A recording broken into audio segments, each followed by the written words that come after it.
Hi, it's Kirsten Kapoor. In this video, I'm going to show you how to mark the stitching line for the hems in La Marguerite. The pattern will tell you how far you need to knit before you mark this line. So you'll knit to that point. My little swatch obviously is much shorter than what we would have for our cardigan, but I've knit the amount that I've been told in the pattern. And I now need to put this line of thread in to mark where to stitch. So I'm using a contrasting color. I'm using this nice bright pink that contrasts really well against my gray yarn. And I want something that's fairly smooth. You don't want a really woolly yarn because that will make it a little more difficult to take out later.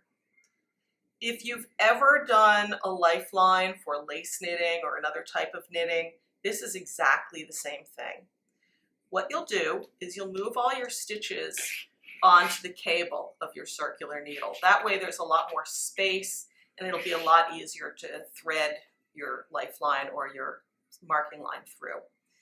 I have left my yarn attached to the ball because I don't know exactly how much I'll need, and you don't need to worry about measuring or anything that way. You can just cut it later once you know how much you need. I've put my yarn on a tapestry needle here.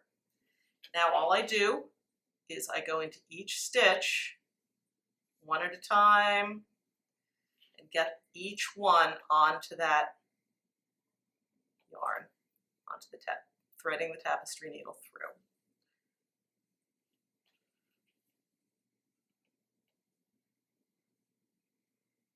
I need to tug them down a little bit to open them up.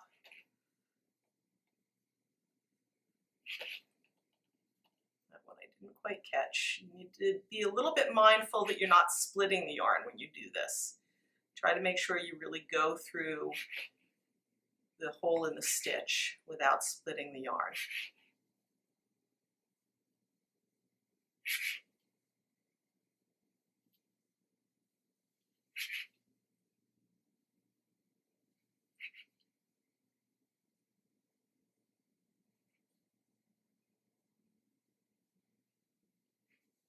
And then I just pull it straight through.